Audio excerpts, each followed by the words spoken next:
had to get out and sign back in. So. All right. Let's let him in.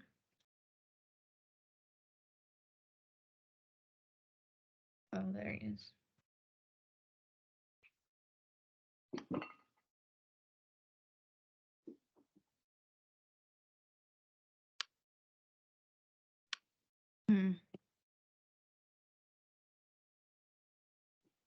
Oh, here he is. Okay, let's make him a presenter.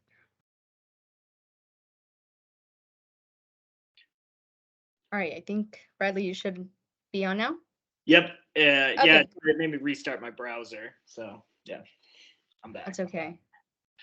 Whenever you're ready to show your camera, then we should be good. But I guess I'll let everybody in and kind of get started here.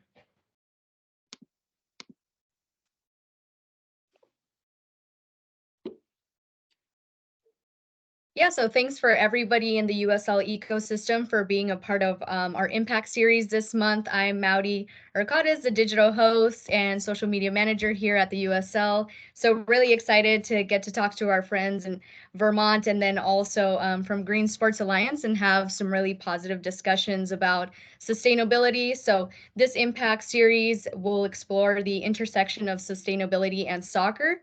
How can the USL and its clubs help address sustainability while driving its business goals? So we'll be joined by these four gentlemen here, the expert panel, if you will, and talk about soccer and sustainability. So we have Keil, Chief Purpose Officer and co-founder, Vermont Green FC. We have Connor Tobin with a great title, General Mountain Man, Vermont Green FC, and then our guys from Green Sports Alliance, Michael Kraus, Director of Sustainable Events and Analytics, and then Bradley Vogel, Member Services and Events Senior Manager. And no, I did not wear green on purpose, but I guess that's totally fine. So yeah, guys, I'll send it over to you. I think we can start with Vermont Green FC. I will be sharing my screen and they will be presenting. So bear with us on this, as Teams is not everybody's forte, but we'll get through it together. All right.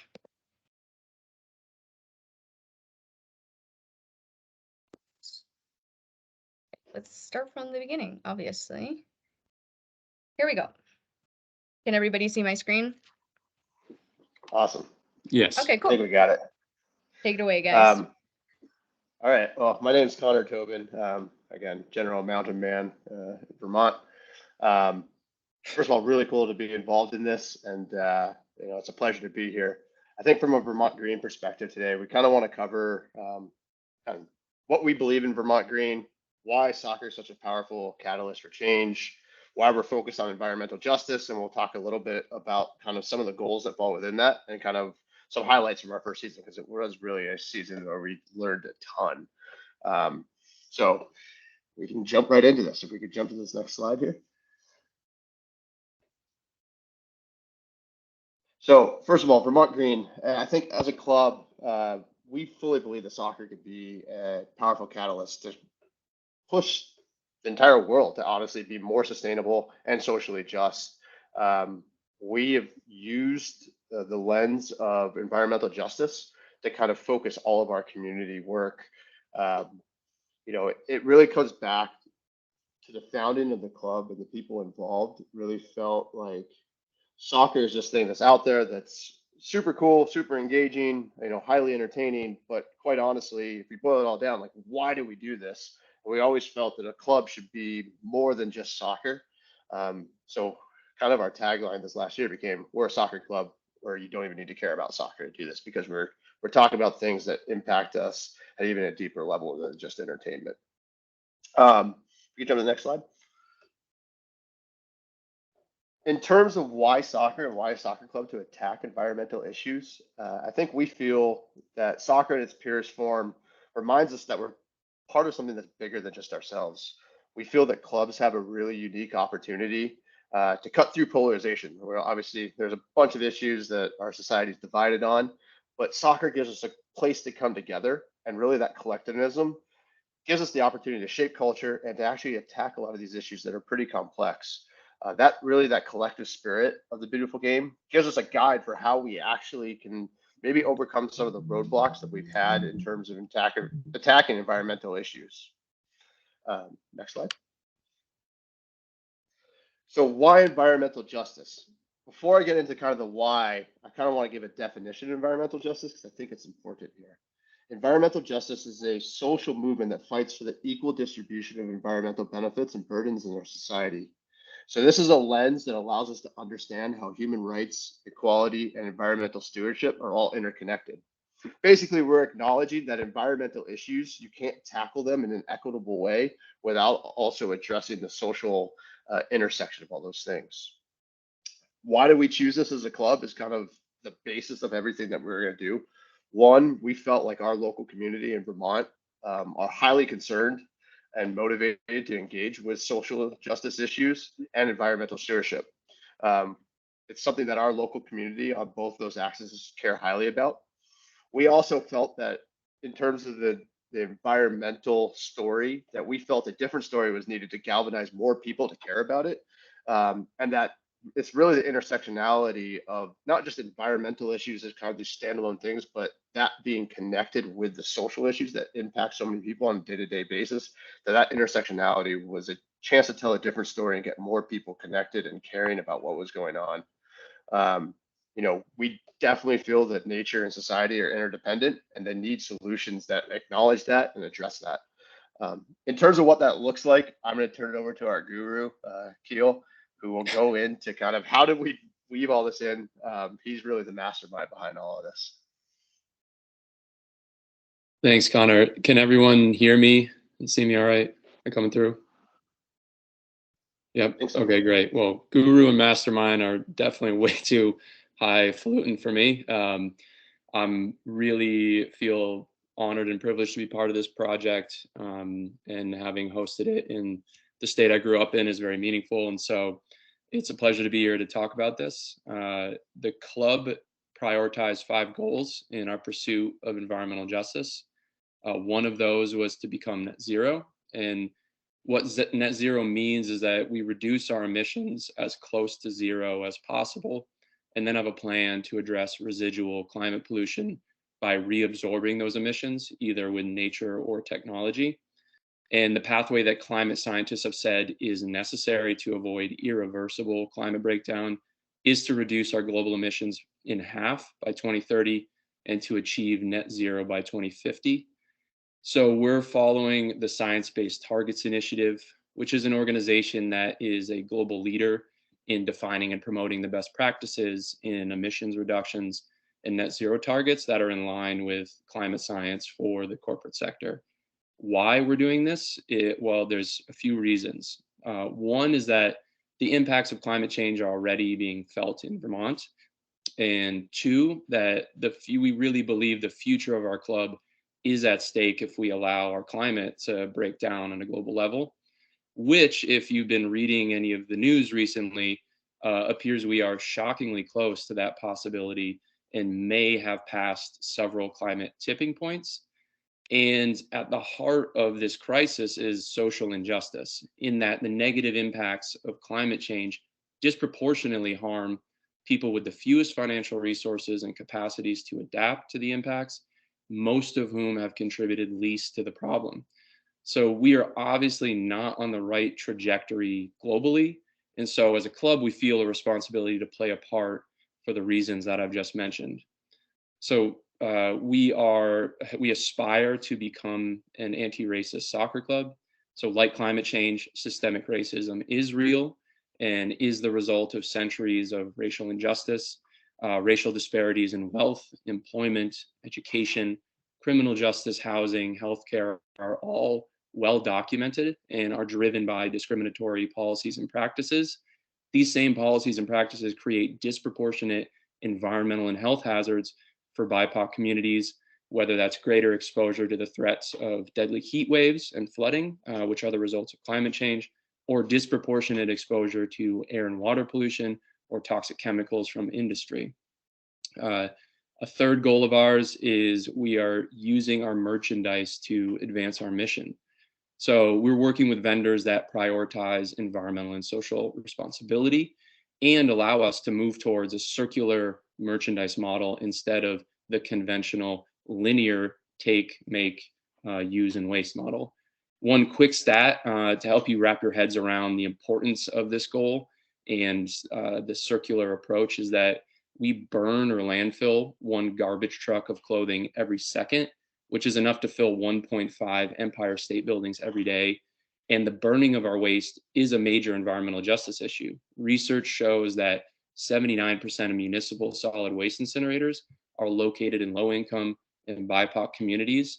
And so when burned, the plastics and dyes in our clothing emit particulate and toxic pollutants into the air that are hazardous to human health, disproportionately impacting those communities closest to incinerators. The fourth goal is that we've committed to donate 1% of our gross sales to organizations that work on behalf of the environment. And the reason we're doing this is because our club operations harm our environment in different ways. There's kind of no avoiding it at this point in time. And we believe we have a responsibility not to simply pass those costs on to the environment, but to pay for the damage that we may cause. And finally, we have a goal to educate and advocate for environmental justice. So we believe we have a responsibility to use our platform for education and advocacy. And what we found is that our supporters agree with us, which we'll talk about more a little later in the presentation. So you can head to the next slide, please. I'm going to talk a little bit about a few highlights. For the sake of time, I'm just going to cover 2 here that are highlighted related to our net zero and our climate justice efforts. So one of those was a climate justice art project that we did in partnership with the King Street Center. And the King Street Center quickly is an organization serving income eligible youth in the community. And over 80% of those youth and teens are from New American communities. And so the whole intention here was education and awareness that brought together our players and these teens around the issue of climate justice, and also to provide a fun activity to share and celebrate with our supporters. So hopefully the video will work, and I wanted people just to get a sense of the energy and support of our entire community around this initiative. So if you can hit play on the video and then expand it to full screen if possible, hopefully it'll work.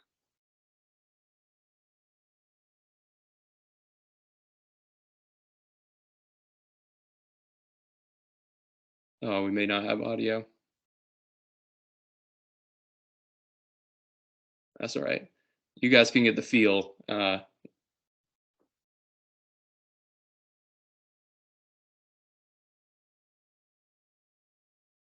So what you're not hearing is a lot of cheering and people really bringing a kind of the spirit of the game that we're trying to convey with these efforts.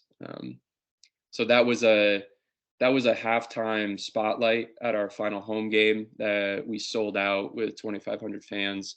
And it was part of an ongoing thing we did throughout the season with community partners where we hosted them at halftime to elevate them, give them our platform in front of a captive and excited audience.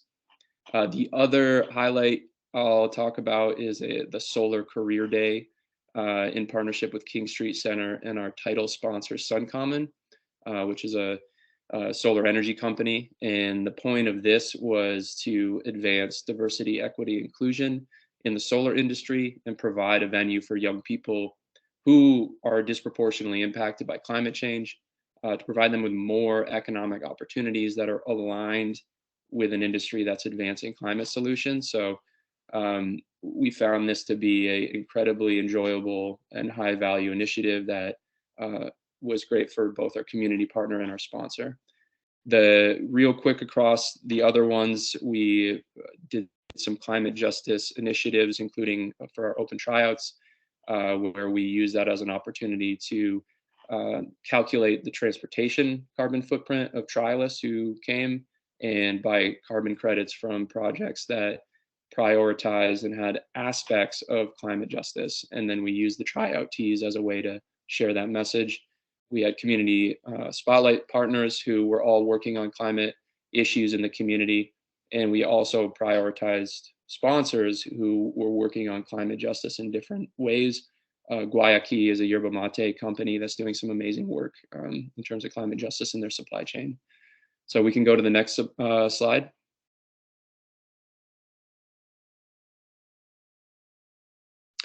So here I'll speak to one partnership that touches on a number of the pillars of our anti-racist work, and that's our Juba Star Football Club partnership. So Juba Star is a volunteer minority-run organization, primarily serving former refugee and immigrant members of our community through free youth and men's soccer. They also provide additional social services and mentorship.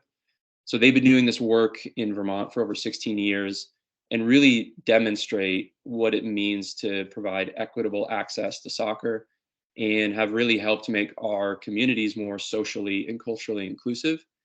So we identified some high value initiatives with them. And this season we focused on financial support for tournament travel and league fees. And so the tournament that they go to every year, they actually go twice, is a tournament in Kentucky. It's an immigrant-led tournament intended to provide players who may not have access to the conventional pathways for recruitment a chance to have exposure to recruiters, as well as exposure to higher levels of play that they may not be able to get in their home state. And we were able to raise $8,000 for tournament fees and league fees in the state. And we did this through a multi-pronged fundraising effort. One was to host a GoFundMe online campaign. We hosted a friendly match where all the ticket sales to that, our team played Juba Star, and all the proceeds went to that fundraiser as well. We were fortunate that Ben & Jerry's came on as a sponsor of that initiative and helped ensure that we were going to meet our fundraising goal of $8,000. And as you can see, there's a picture there of some of the t-shirts, the tryout tees. They're actually our warm-ups tops that we use this season that we sold to fundraise for that effort. And we were lucky enough to get some earned media in the local market for Juba Star. One of those was the front page of the Burlington Free Press, which is the most widely read news outlet in the state. And so there was a bunch of really positive things that came from that. But it was a really fun effort and built a lot of camaraderie, solidarity, and sort of a sense of collective effort in the community. And you can see the bullet points here are some of the pillars that we're focused on. And I should mention that we're working with the Anti-Racist Soccer Club, which is a national coalition of former players, clubs, sports organizations who are working to scale anti-racist actions and behaviors in soccer. There's more to talk about here, but for the sake of time, we'll pop to the next slide. So as I mentioned, our merchandise is an integral aspect of our mission. As this was all of our first effort in selling apparel, I want to highlight some of the important things we learned from that process. The first really is just doing your homework, of course, is very important. We researched vendors that shared our values and then took the time to build relationships that were not strictly transactional. And sustainability is a process of continuous learning, iteration, and improving. So taking the time to understand the different sustainability characteristics of fabrics, manufacturing, and distribution does take a little time. But I want to stress that you do not need to be perfect in this process. You just need to start somewhere. And circularity really is the end game of our merchandise efforts, and there are many entry points into that, and it's really a game changer when it comes to sustainability and social responsibility. So we found starting places by just looking at the problems of the conventional linear model. As I mentioned, the easy way to think about it is take, make, use, and waste. And so each of those places is an entry point, and they all offer opportunities to tell important stories and to engage with fans. And so that could be choosing products that are made of recycled materials, offering DIY opportunities for supporters. So you can see a picture there of patches that we sold and gave away for supporters to stitch on to their clothes, and also finding vendors that can take back and upcycle your merchandise, which is another thing that we did. Finally, we learned that supply chain resilience and sustainability can go hand in hand. So we have a vendor, Recover Brands, who has a localized, vertically integrated, and transparent supply chain in the US and Central America. And this allows for higher quality assurance standards, quicker lead times, more affordable pricing, fewer disruptions, greater accountability, and environmental and social benefits like eliminating transportation through the supply chain and paying workers fair wages. So we can, and there's some stats on there. We can get to those later if you're interested. But some of our vendors also have the capacity to do some impact stats accounting for us from greenhouse gas emissions to plastic to water use to energy use. So yeah, finally, education, advocacy, and philanthropy highlights. So we, as is clear at this point, this is the point of this club. We are here to use our platform to advance environmental justice, to educate people, to advocate for solutions, and to raise money for mission-aligned organizations. And this season, we raised over $10,000 for organizations that aligned with our mission. We were fortunate enough to be able to tell our story in the media with over 100 pieces of earned media in local, regional, national, and international markets. And the results really showed in the community. We saw our attendance grow through the season, and we ended the regular season in front of a sold-out crowd of 2,500 people. And we ended up ranked number 6 out of 113 clubs nationally in average attendance, which was over 1,400. Another really amazing thing that happened was an independent supporters group formed during the season and took on self-directed initiatives that were aligned with the club's mission. One highlight from that, you can see this picture that says Vivid Coffee up in the corner there of that jersey. They created a jersey with one of our sponsors, Vivid Coffee, and they sold those, and all profits went to a anti-poverty and social services organizations that serves youth and families in Vermont, and they raised over $1,300. And this was completely on their own, and there were more examples of that. So there was a number of things, ripple effects that we started seeing from people in the community who were really motivated and wanted to do things connected to our mission. We worked with Middlebury College this season. It's a college in Vermont, and they ran a survey at the end of the season to assess how effective we were in engaging our fans with our mission. And we learned some very interesting things. A few highlights were 95% of our fans strongly or somewhat agreed that the club's mission is important to them. That the top 2 reasons for attending our matches were club values and the atmosphere. And finally, 70% of the fans strongly or somewhat agreed that the club had helped them view environmental challenges and social justice as more interconnected, which is really what we're trying to do here. So overall, we really encouraging signs that one, our mission is resonating in the community, and we're truly excited about how much more potential is there for greater engagement and greater impact.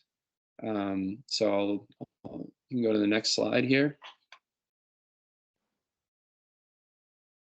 So I'll pass it over to Connor. Yeah, just to kind of sum it up here, I think one of the things in terms of what we're doing, I think it can be a hard place sometimes, like where do you enter the conversation around environmental stewardship, environmental justice. I think stepping back and looking at what a football club should be, it should be a reflection of that community. So that's what that's our aspirational goal. And what I think we realized is, if we want to be a reflection of communities, here's all these issues that are impacting people. Well, it's not necessarily that we need to have the solution to fix every single one of those, but it's just having the intentionality of recognizing those problems and trying to do what we can to positively influence those challenges.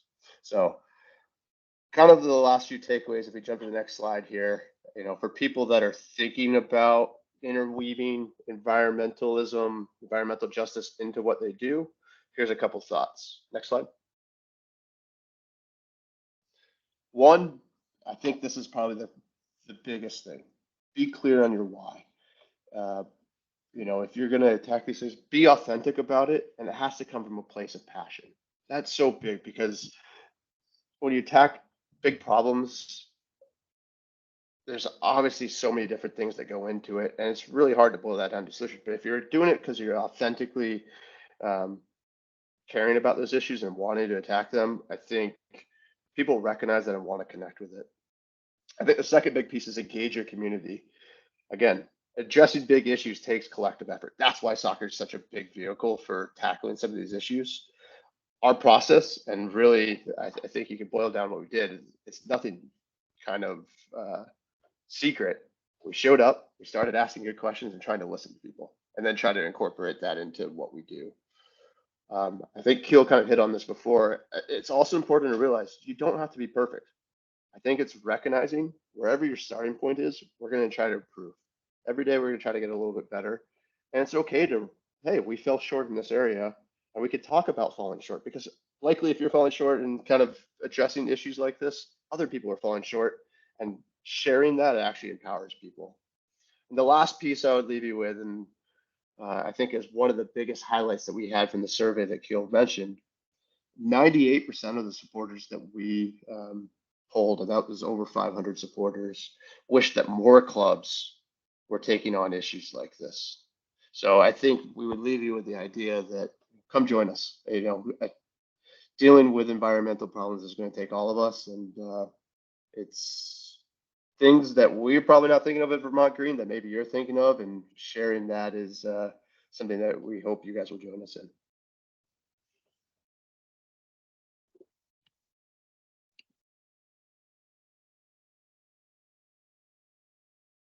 Woo. We have somebody clapping over there, and I'm sure everyone who is in the meeting as well. I'm going to share my screen now and hand it over to Green Sports Alliance for their presentation, and then we'll leave it at the end for a couple of questions that you may have for anybody on the panel. So I'm gonna hide myself again. We'll see how this goes. And before diving too much into our presentation, Keil, Connor, thank you so much. I mean, one thing I do want to say is you guys are living the mission more or less as an organization. You're not just setting the bar, but you're kind of redefining what a team could operate as in terms of environmental justice. So big kudos to you guys. It's definitely something. We live in this world of green sports and sustainability, and there's not very many who can hold a hat to kind of what you guys are doing. So just kudos there. Did she say she was sharing the presentation from her end, or is that? Yeah, it might just be easier since I've been controlling it, and I don't want to run into more complications. But just let me know when I have to press the next button, and we'll go for it. Yeah, I'm not seeing anything yet up on the screen, so just all right. Do you see now? Yeah. So if you scroll up to the top main slide, and sorry, it's not very, the presentation style is kind of odd. Sorry about that. So hello, everybody. If you're not familiar with who we are, we're the Green Sports Alliance. My name is Bradley Vogel, as Senior Manager of Member Services and Events. I have my colleague, Michael Kraus, who will be diving in. He's our Director of Analytics and Events. So really, the Green Sports Alliance, we sit at the intersection of sports and sustainability. So, whether it's, working or talking to teams like Vermont Green FC, or talking with, smaller entities who don't really have any sustainability program, we are at that intersectionality. We push standards forward. We create webinars, best practices. We have an annual summit, more or less. If you want to click to the next slide, we can I think that kind of aligns with it a little bit better. Yeah, perfect. So we're a membership-based nonprofit. So what does that mean? We have over 300 total members as a part of our membership base. 135 of them are actual sports venues, 120 plus are teams. That includes collegiate organizations. We have 10 plus leagues on as members, and over 35 companies. So with that, what we use that membership base for is to share those best practices. And with our companies, those are our solutions partners network. So what those really are, solutions providers for things from solar power, things like that, that we vet on our end to make sure that any vendor we're giving out to everyone is very, very, vetted more or less to make sure they're actually doing what they're saying they want to do. I want to skip through most of this though. So next slide, I think the biggest thing is what we actually kind of want to cover. But from a high level, and Mike, if you want to dive into the pillars, because you're more of our analytics and events guy, but I can handle it high level. So and this is kind of open our 3 pillars of our work. We do a lot more, so we're kind of redefining the actual titles, but I mean, we do everything from greening on the ground event operations. We work with entities like the ESPN, doing ESPYs, things like that, as well as college football playoff this next year at SoFi Stadium. We work on things as small as production venues. So, I mean, small 200-person productions. So, we work on greening from, smaller minor events all the way up to those mega college football playoff events. So we understand the difference between, what an NFL facility needs as opposed to, a smaller minor league baseball team. So we work with all of those folks across the ether. Supplying greening supply chain, again, very broad. I mean, we work with procurement with like Aramark, concessionaires, things like that. And then really our last pillar of our work is our fan engagement and community legacy, which is really the biggest piece of the puzzle that, we're probably going to talk about today, and, something that Vermont Green FC definitely embraces. And one thing I do want to say is, because, the USL is still an up and coming league, it's not, one of the major 4 sports, in the country, your biggest superpower as, smaller teams, smaller communities are your ability to engage with the local fan base. You have a much more passionate, localized base. So that's where your biggest superpower can really come into play. We'll shoot to the next slide, please. A little bit more about the GSA. I mean, we share industry best practices. I mean, now as I'm saying it out loud, I think Vermont Green FC is a great case study in itself eventually someday. But we do webinars on, we have a few series right now on, net zero generation, how to actually get to net zero, what are the actual tangible steps a venue could take. We do workshops, so these could be either digitally or in person. And then we have our annual summit every year. And this next year, we're actually going to be at Climate Pledge Arena up in Seattle, Washington. So, really just bringing together and convening of those sustainability leaders to share best practices. And then we promote and publish playbooks as well. Our most recent one is a food waste diversion playbook in partnership with NatureWorks, which is a big compostable resin manufacturer. So just a little bit more of what we do. We dive a lot into the actual operational phase of venue management, but we, again, are all over the place. So next slide. Yeah, I want to get through this stuff quick. Again, Green Sports Alliance Summit won't hit won't hit too much into this, but again, in next year in Seattle, Washington, we have over 600 attendees, 70 plus partners, 9 million of specific activations. So really a great place for people to come and share what they're doing. So, all right, now we're getting to the fun stuff, the stuff I really want to dive in, moving past, who we are, what we do. So really what we want to dive into with the GSA is kind of 4 main areas. So, making sound, immediate and long-term initiatives, because sustainability as a whole is not just, it's always evolving, it's always changing, it's dynamic, there's always something new to try for. So really, and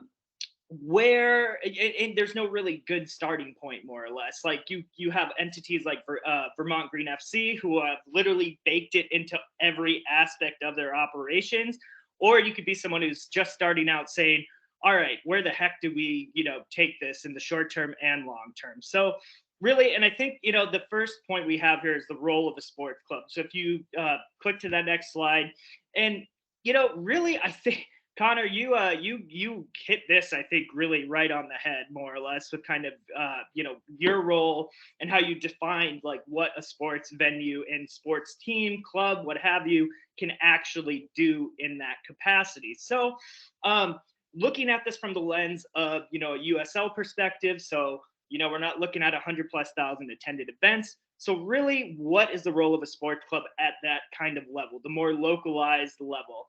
Really, it's, in our perspective, it's key community convener. So you have that role in that community, and you have a reach and bandwidth that's unlike most, local organizations. You're not going to be like any other commercial entities. So what we value and what we think a sports club should kind of value, and again aligns with VGFC, is sport for all. And this is one of the key pillars of the Green Sports Alliance. We embrace equity, diversity, inclusion. Again, these are things that are real. They are part of the overall environmental argument. It's not just sustainability to reduce carbon, it's environmental justice, etc. So it's all the way across the board. It's all encompassing.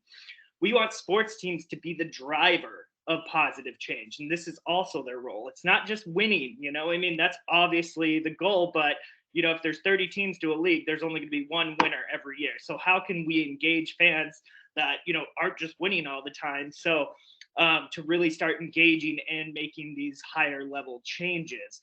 So really, and we have a few stats coming up in the fan engagement piece that kind of show why this is important, why it's moving in the right direction. But again, fans want this. More and more young people are becoming soccer fans. Stats are showing that year over year. Baseball is slowly on the decline as a summer sport, where soccer has gradually been on the incline, which is obviously amazing for the USL. But these young folks want it. They're the next generation of fans.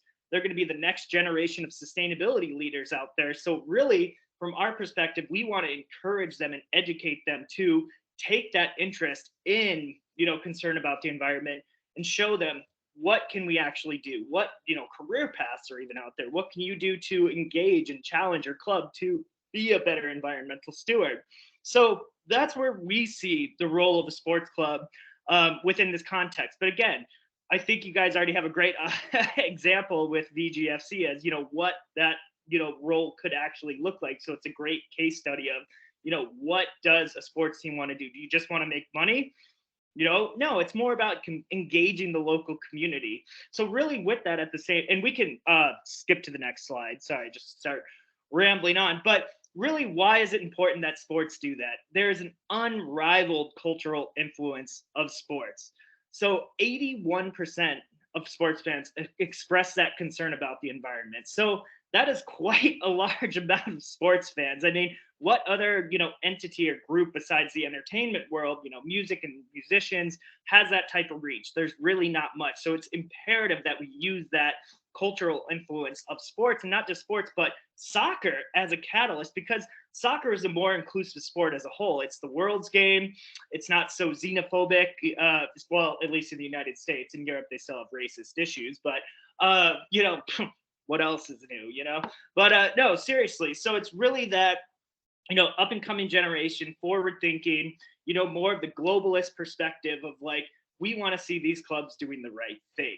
So that's kind of the high level why. So if we move into, that next piece, so how can we, leverage that fan engagement, community engagement piece? And this is really where, from the GSA's perspective, where the biggest impact can be had. Because if you're, let's just say you have 15 home games a year, that's 15 days. That's 15 days of actual impact with, the actual venue, with the fans on site, whatever waste they generate. So how can we take those 15 interactions and really take that to the next level and say, all right, what do you do here at the stadium that you can take home and really, implement and keep that going?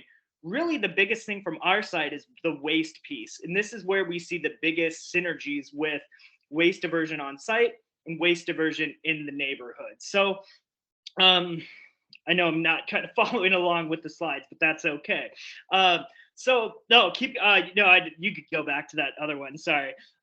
So again, just some more facts specifically on that fan engagement, community engagement piece. And these numbers I'm about to give are from one of our partners called KNIT. And they did a huge study on, Gen Z's impact on sports. And I could share this with you all after the fact if you guys are interested, if you want to see our work more or less. But 70% of Gen Z thinks that teams, athletes, and leagues should have a point of view on climate and use their voices of good. Again, Gen Z. So yes, it's the younger generation, but this represents the future of fans. 85% of Gen Z think that it's important that stadiums should implement environmental awareness. So more than 3/4. And then only 25% identified something climate friendly at stadiums. So there's currently a gap. So as it relates to stadium specifically, so maybe not the team level, but the venue, these are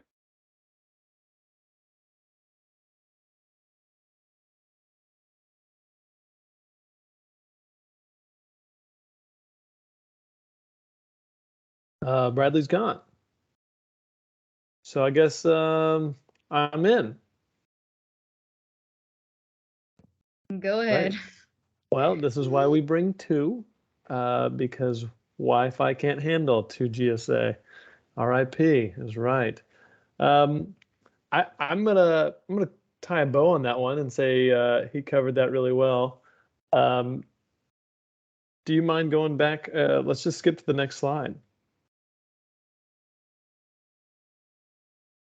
Actually, I'm gonna keep going. Go to the next one, because I think we want to get to some time to open it up to folks, and I want to make sure that we have time for that. Two considerations here as our last couple points here is you can't improve what you can't measure. We all know this. We have a platform called Play to Zero where people can come and track their data. But whatever tracking tool that you have, entry level waste, energy, and water are things that we should all be tracking. We should all be baselining. We want to talk about goals where we get to. There's a lot of 2030 goals, 2050 goals. And so I think taking some of those resources and bringing them into, Bradley, are you back? Nope, still frozen. Bringing your team. And so this means resources too. That means someone on your team has to be dedicated towards doing this month over month, year over year. So this is, it sounds like a really nice thing to just throw in there, but it actually is a lift. People have to do these things. Much like Vermont Green knows, these are not just gimmies. We all know that. You have to pay people to do these things. So we don't back into some of these things lightly, but it is important to understand that we encourage heavily measuring and understanding the impact. If you want to go to the next slide. And this is our tool, a little bit about it. We can cover this with anybody that is interested, but we partner with USGBC behind LEED certifications and created this tool catered towards sport facilities. Oh, I see. Maybe Bradley's back. Yeah, I'm back. It kicked me out. I'm so sorry, everyone. It just all of a sudden said you've been kicked out. So anyway, Mike, you were halfway through this slide, correct? Or... Yeah. So I mean, if you want to learn more about this one, this is our tracking tool. It's made for kind of this sector. We took this that was made for offices in a different sector and developed it and created more of a use for sports facilities and stadiums. But no, Bradley, take back over, my man. Yeah, no, thanks for taking the wheel for a bit there, Mike. I appreciate it. Yeah, so I mean, really, I know I missed the bit about Green Sports Day, which is a piece of that fan engagement, just an actionable insight into what fan engagement looks like. But yeah, number 3, you got to be able to have a holistic understanding of what your footprint is before you can go out and make these goals. So yes, it's important to say we'll go, net zero by 2030, but like if you don't have a plan to back that up, it's not very sound, or probably not going to be very successful. So again, we partnered with the USGBC, which is a very detailed, already very well established, entity that pushes sustainability platforms and like certifications forward. So they're moving the industry forward. But really what our goal is with Play to Zero is to get people to just start tracking. So if it's your venue, if it's your practice facility, whatever it is, as long as you have a bill to enter, either like an electricity bill or, anything along those lines, this is a great place to track it all in one place. So really one great thing about the Play to Zero platform is there are a lot of different tracking platforms out there currently, the measurables of the world, the SAPs, goals. This one is free with a GSA membership. So GSA membership starts at about $1,000, just throwing that out there. But this is free that with a membership. So some of those SAP ones, they will cost a lot more. They will get into detail a little bit more in depth, but this is a great starting point for anyone on that journey. So if your club doesn't have a lot of money, it's a great place to start. Next slide, please. Thank you. Again, this is just more details into the actual Play to Zero platform. So really what we hope to do is have teams benchmark their performance first and foremost via that portfolio. And then what we can do is work with our solutions team and look at your results to generate custom roadmaps to what net zero could look like. We have solutions providers that are, retro commissioning agents, very building focused type of individuals. So from a high level, yeah, that's kind of more or less something. If you want to really embrace sustainability at your club, you need to have some type of a verification and way to measure it. Because, and actually go to the next slide. I think it ties into this next slide well.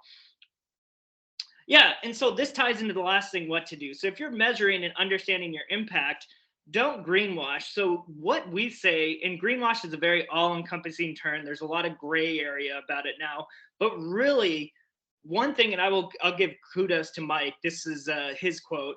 Sports teams' impact on the local community is too big to waste your influence. What that means is you have your platform, and if you go out and start greenwashing, you're going to lose that trust. So when you do start making these programs, it's okay to be transparent. Our goal is, or transparency and authenticity are the best weapons to create programs and initiatives that can avoid misleading greenwashing claims. So really, if you have that data to back it up, use it. And one thing we want to say is be transparent with us. Share your, challenges, share, where you're having issues with increasing your waste diversion. I think VGFC kind of alluded to it. You don't let perfection kind of get in the way of progress. You just keep moving in that right direction. There are additional resources on greenwashing out there. We can provide them or have more conversations, but really the best way to avoid it is just be transparent and open with what you're doing. Say, all right, well, we're, just, if you're going to say it, just say it. Like, we're not 100% sustainable. We had to get offsets. That's fine. It just kind of is what it is. There's a certain level of, what is feasible and what's not. But don't go out there and start making these grandiose claims of, hey, we're, carbon certified, blah, blah, blah, blah, when really you're only tracking 2 scopes of your emission or something like that. So really, it's about transparency and authenticity, which I do think aligns with what VGFC was saying as well. But really from a high level, to reiterate, we had our role of a sports club for the sports club, especially in this context. 2, what was 2? The fan engagement piece. It's important, especially with smaller clubs, embracing your local community organizations and working with them is your biggest chance to create exponential success. So it's not just implementing a recycling program at the stadium.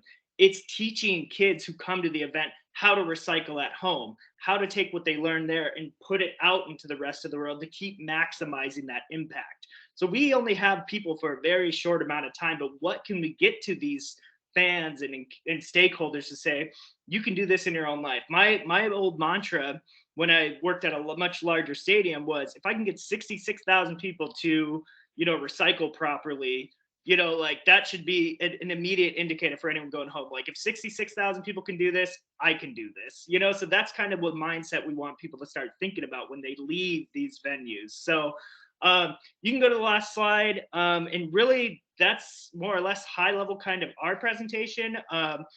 Please reach out if you have questions. We'd love to, we talk sustainability all day, every day, at various different levels. Mike and I are more or less waste gurus more than anything else, but I do have a building design and construction background as well. So yeah, thank you. It's been a pleasure. And I know we have some Q&A. So yeah, dive into that.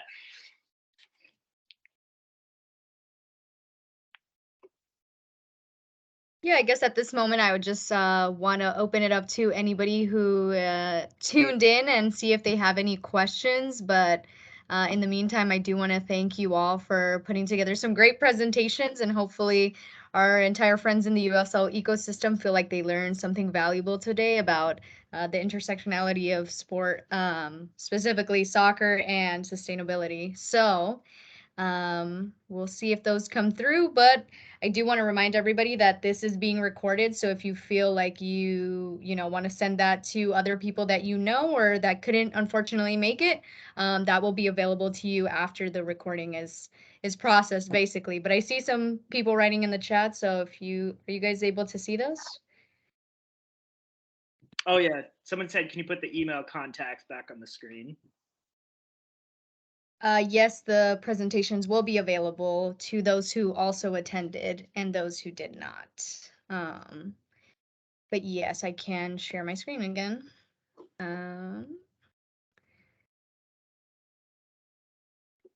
Very, very simple emails here, so. Yeah. It's .org though. That's the one I always forget. .org. No, I mean, I can't stress this enough. Really, at a high level, it's don't let perfection get in the way of progress. It's really just keep pushing. I do see one question.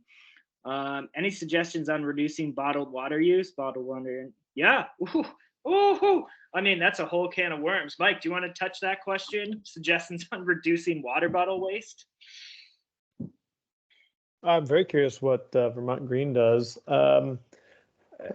At a high level, I know a lot of our members are trying to get more reusable containers and putting in more refillable stations within their stadiums. I mean, if you go into a lot of stadiums and venues, good luck finding a water fountain, let alone finding somewhere to fill up your cup. So I think at just a baseline level, having the infrastructure to support reusables from a water standpoint is a really great start. Yeah, I'll speak from operational and from Vermont Green. I think a lot of times we get stuck up with highbrow solutions. At Vermont Green, we're a big fan of duct tape solutions.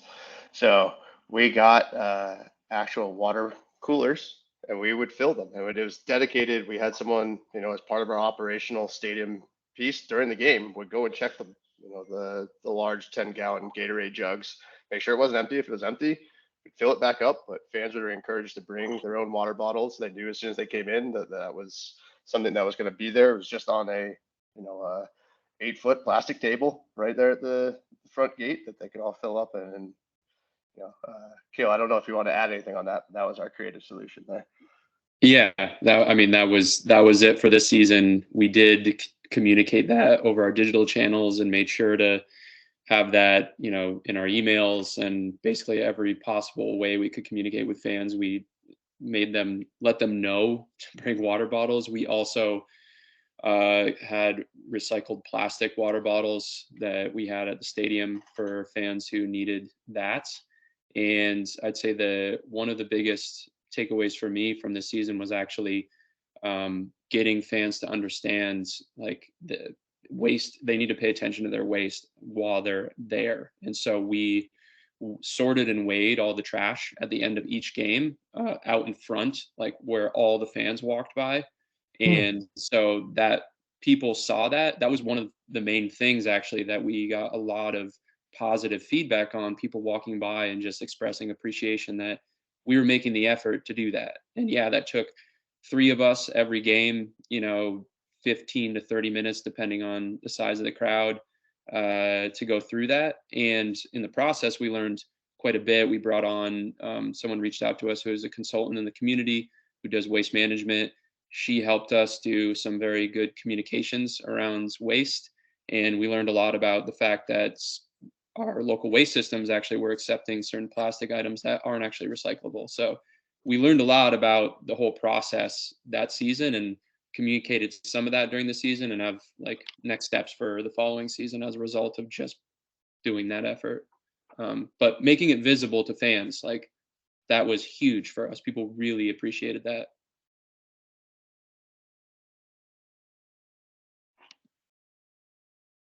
Looks like we lost. Oh, there he is again. I'm back.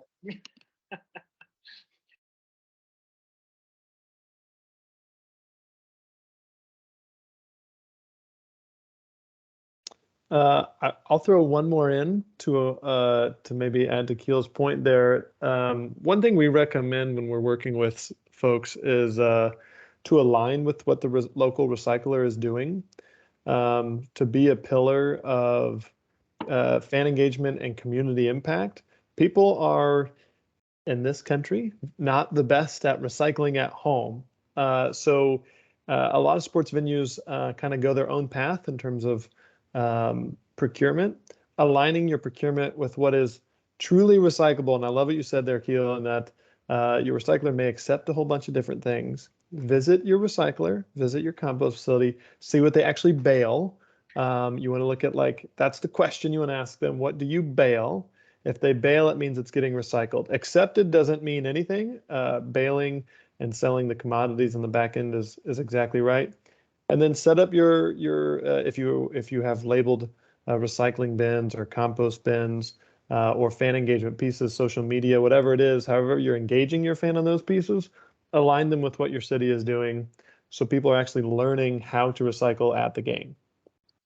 Yeah, one quick final thought on that too is we learned that a lot of fans don't dump their water or their whatever they brought. Some people had other things, and having all that liquid in a bag actually turns it into trash for the recyclers. So that was something we had to contend with by just showing people dumping it out in front of them and then communicating, please help us out, just empty these things out. There's these stations that we have where you fill up the water, just dump it on the rocks next to it. There's a drain there. And again, just like that's an engagement piece. People appreciated knowing that. Many people didn't understand that. I didn't know that coming into this. And just again, like a learning process through going through that the first season. All right, guys, it looks like we're coming up on time here. If there's no more questions, of course, we will be sending over those presentations, the recording, and even the contact information from the people you see here on the panel, hoping that if you do have any questions, you can always reach out to them. Very, very awesome discussion today, and I hope to have more of these in the future, but thanks, guys. Thank you. Thanks for having us. Thank you for having us. Yeah, guys.